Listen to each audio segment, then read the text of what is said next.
नमस्कार दोस्तों, मैं हूं ब्रिजित दिघे और स्वागत है आप सबका भगवत गीता के इस नए सेशन में। हम भगवत गीता के 8वें अध्याय अक्षर ब्रह्म योग के श्लोकों का अध्ययन कर रहे हैं और आज हम एक बहुत ही सुंदर श्लोक सीखने वाले हैं। वीडियो थोड़ा सा लंबा होने वाला है। आज हम 24वां श्लोक सीखने वाले हैं। सीखें भगवत गीता के श्लोक ब्रिजित दिघे के साथ। ओके, तो शुरू करने के पहले 23वें श्लोक में भगवान श्री कृष्ण ने जो कहा था उसको हम थोड़ा सा रिवाइज कर लेते हैं, पुनरावर्तन कर लेते हैं। यत्र काले त्वनावृत्तिम आवृत्तिम चैव योगिनः। मैंने लास्ट वीडियो में आपको बताया था कि आवृत्तिम और अनावृत्तिम का अर्थ होता है पुनरावर्तन, जन्म मृत्यु की साइकिल का चलते रहना, ये पुनरावर्तन हुआ। और पुनरावर्तन स्टॉप हो जाना अनावृत्तिम, अर्थात जन्म मृत्यु की साइकिल से मुक्त हो जाना, मोक्ष प्राप्त करना। मैंने ऑलरेडी आपको लास्ट वीडियो में बताया था कि एक ज्ञानी के लिए तो ये जो जन्म मृत्यु की जो साइकिल है उसमें जीवात्मा फंसा रहता है। और वो कैसे, उसका उदाहरण देते हैं कि कोहलू का जो बैल होता है जो कहीं नहीं जा रहा है, जो सिर्फ सर्कल में घूम रहा है, तो इसी तरह से एक जीवात्मा जन्म मृत्यु की साइकिल में फंसा रहता है और अनेकों जन्म और अनेकों मृत्यु को अनुभव करता है। इस तरह से एक ज्ञानी व्यक्ति देखता है।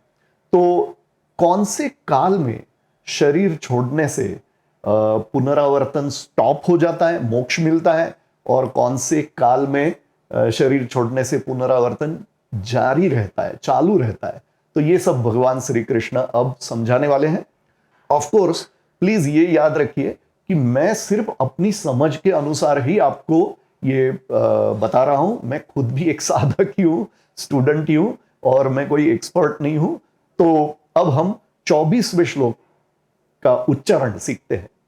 अग्निर्ज्योतिरः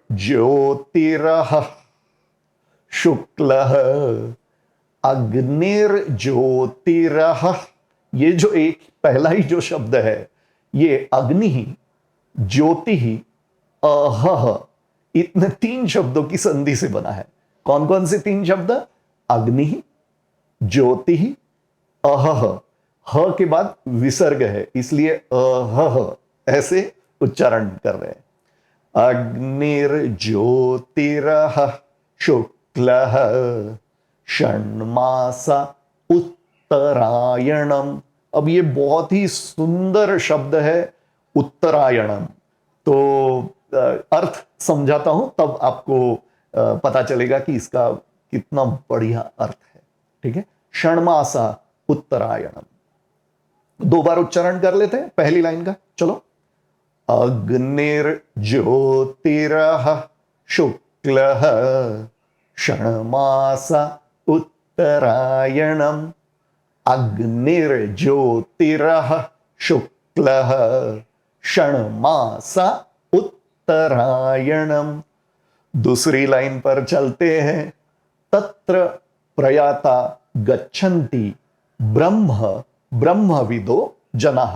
तत्र प्रयाता गच्छन्ति पहला हाफ, ब्रह्म ब्रह्मविदो जनाः दूसरा हाफ। 2 बार उच्चारण कर लेते हैं दूसरी लाइन का। चलो, तत्र प्रयाता गच्छन्ति ब्रह्म ब्रह्मविदो जनाः।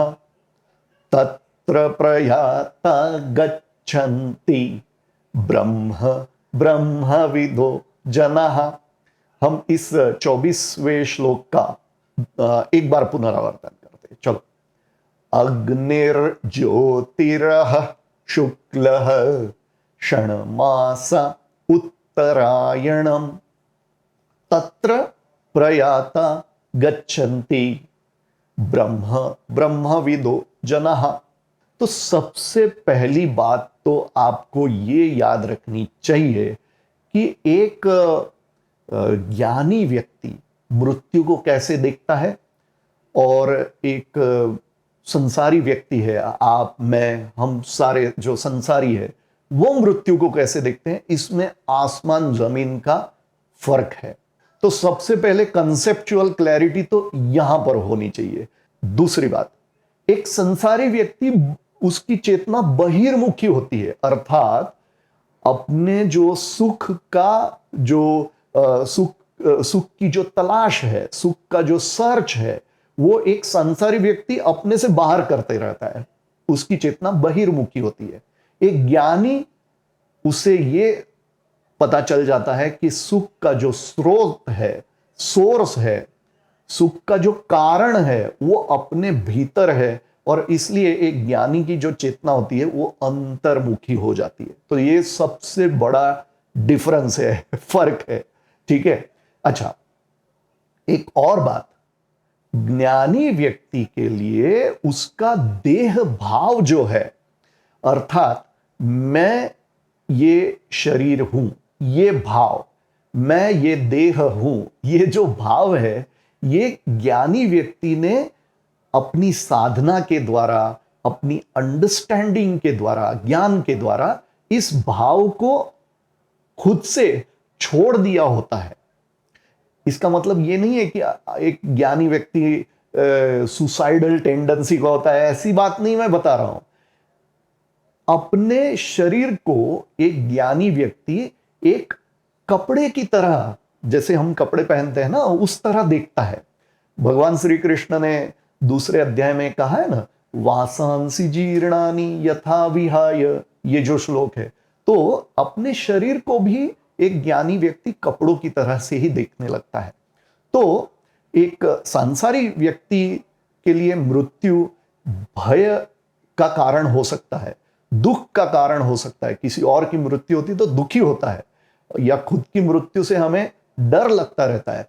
पर एक ज्ञानी व्यक्ति मृत्यु को तो एक भाई ये पुराने कपड़े अब मैं छोड़ के मुक्त हो रहा हूं, इस तरह से देखता है। तो दोनों का, संसारी व्यक्ति का मृत्यु की तरफ देखने का नजरिया और एक ज्ञानी व्यक्ति का या योगी व्यक्ति का मृत्यु की तरफ देखने का नजरिया बहुत ही डिफरेंट है। दूसरी बात आपको समझनी पड़ेगी, वो ये कि जब तक मन है, अर्थात जब तक मन में इच्छाएं चल रही है, राग द्वेष चल रहे हैं, ये करना है, वो करना है, ये पाना है, वो पाना है, जब तक मन का दायरा हमारा बना रहता है और हम मन के उस दायरे में जकड़े रहते हैं, तब तक पुनरावर्तन चलता ही रहेगा, तब तक कोई मोक्ष नहीं है। तो जब तक हम मन के परे नहीं चले जाते हैं, मन न मन हो जाए, ठीक है ना, तो ये ना, ये जो मन के परे चले जाना, देह भाव को अपनी कॉन्शियसली लेट गो करना, छोड़ना, ये सारा चीज होता है ध्यान में। तो ध्यान, ज्ञान, भक्ति, गुरु का सानिध्य, भगवत भक्ति, उपासना, सत्संग, कीर्तन, भजन, सेवा, ये सारे जो बातें हैं ना, बहुत ही ज्यादा इंपॉर्टेंट है। और इनके द्वारा गुरु की कृपा से, आपके जो गुरुदेव है, हमारे गुरुदेव है, उनकी कृपा से फिर क्या है, एक तरह का विवेक जागृत होता है और समझ में आता है कि क्या सही है, क्या गलत है, क्या परमानेंट है, क्या टेम्पररी है, क्या विनाशशील है, क्या कौन सा अक्षर क्या है, इस सब की समझ आने लगती है। ठीक है, तो अब हम इस श्लोक का अर्थ समझते हैं। ये जो मैंने बातें बताई ये बहुत ही इंपॉर्टेंट है, आपको ऑल द टाइम इन सभी बातों का ख्याल रखना है। ठीक है, अच्छा, अब जो श्लोक में शब्द है वो सारे एक तरीके से सूचक है। जैसे हम हिंदी में कई बार बोलते हैं कि भाई मैं तो इतना हंसा कि मुझे पेट में दर्द होने लगा। तो आप एक्चुअली हंसने से पेट में दर्द होता है ये बात नहीं बोल रहे हो आप, ये मुहावरा है। इसी तरह से अग्नि, ज्योति, अह का अर्थ होता है दिन, और शुक्ल, तो कैलेंडर में जो शुक्ल पक्ष और कृष्ण पक्ष होता है वो सब नहीं बात चल रही है। ठीक है ना, ये तो सूचक है। अब सबसे इंपॉर्टेंट जो शब्द है इस श्लोक की पहली लाइन में वो है उत्तरायण। तो ऑब्वियसली जनरली लोगों के दिमाग में उत्तरायण बोलने से वही आता है कि भाई जनवरी में उत्तरायण शुरू होता है, सूर्य मकर राशि में प्रवेश करता है तो मकर संक्रांति होती है और फिर उत्तरायण शुरू होता है, तो उत्तरायण के 6 मास। तो ये नहीं है इस श्लोक में अर्थ। उत्तरायण का अर्थ होता है ऊर्ध्वगामी चेतना, ऊपर उठने वाली चेतना। नॉर्थ ऊपर और दक्षिण साउथ नीचे, ठीक है। तो जब उत्तरायण चेतना जो है ऊर्ध्वगामी, 7 चक्र होते हैं, तो 7 चक्रों में जो चेतना है, ऊर्जा है, वो ऊपर की ओर उठने वाली होती है, तब व्यक्ति को मोक्ष प्राप्ति हो सकती है, ऐसा कहते हैं। तो ये एक तो बहुत इंपॉर्टेंट वर्ड है उत्तरायण, और इसी का अपोजिट होएगा दक्षिणायन, जो अगले श्लोक में भगवान श्री कृष्ण कहने ही वाले हैं। अब ये 4 शब्द जो है उनका अर्थ समझना पड़ेगा। अग्नि, ज्योति, अह अर्थात दिन, दिवस, और शुक्ल। अब देखिए, पहला ही शब्द है अग्नि। अग्नि का अर्थ है एनर्जी। एक जब योगी अपना शरीर छोड़ता है ना, तो वो हाई एनर्जी की स्टेट में, अपना स्थिति में अपना शरीर छोड़ता है, हाई एनर्जी, ठीक है ना। तो एकदम एनर्जी डाउन है, सुस्त है, पस्त है, थके है और शरीर छोड़ रहे, ऐसी बात नहीं होती है। इसलिए कुछ योगी जनों को के बारे में मैं जानता हूं, जैसे हमारे महाराष्ट्र के संत ज्ञानेश्वर, तो इन्होंने एकदम युवावस्था में अपना शरीर छोड़ा है और खुद अपनी मर्जी से छोड़ा है।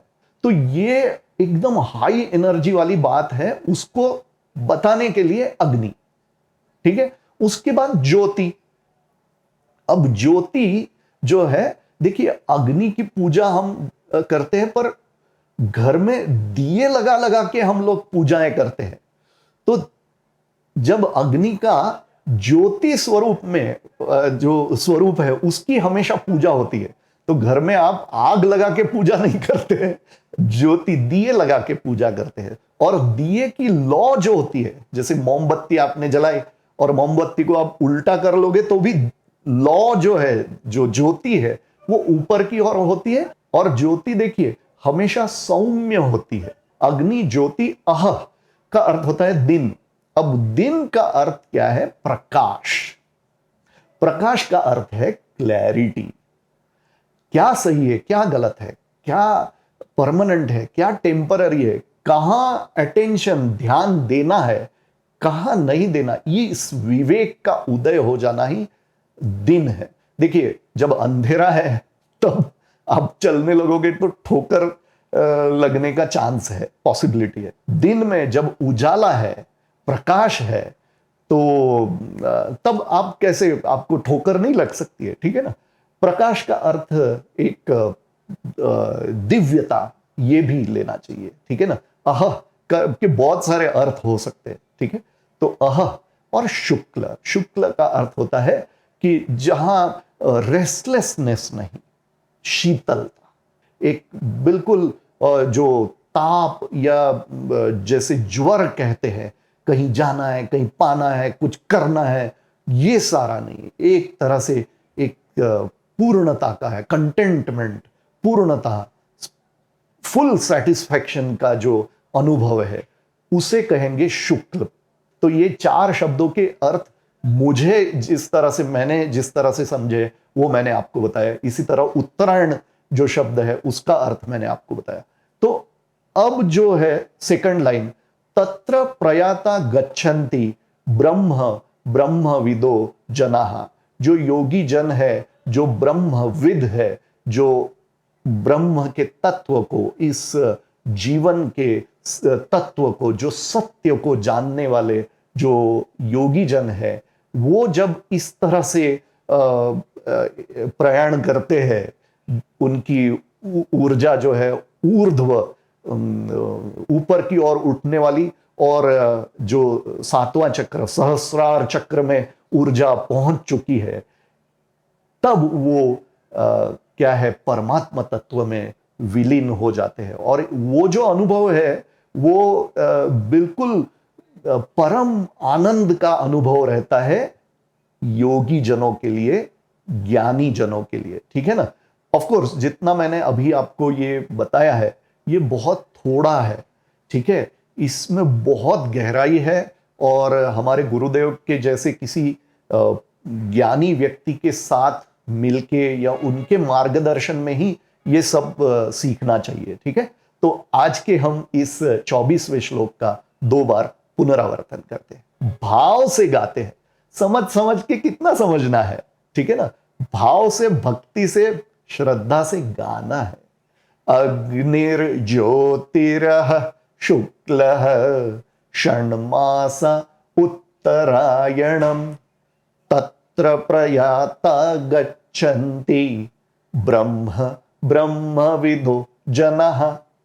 अग्निर्ज्योतिरः शुक्लः षण्मासा उत्तरायणम् तत्र प्रयाता गच्छन्ति ब्रह्मविदो जनः। तो दोस्तों अगर ब्रिजित दिगे चैनल को न सब्सक्राइब किया हो तो जरूर सब्सक्राइब कर ले। आज के इस भगवत गीता के सेशन का हम यहीं पर समापन करते हैं और मिलते हैं अगले वीडियो में, जिसमें हम इसी 8वें अध्याय का 25वां श्लोक सीखने वाले हैं। और जैसे इस श्लोक में उत्तरायण की बात भगवान श्री कृष्ण ने कही, इसी तरह से अगले श्लोक में हम दक्षिणायन के बारे में समझने वाले हैं। तो मिलते हैं अगले वीडियो में। जय गुरु, जय श्री कृष्ण, राधे राधे, श्याम मिला दे, राधे राधे, श्याम मिला दे।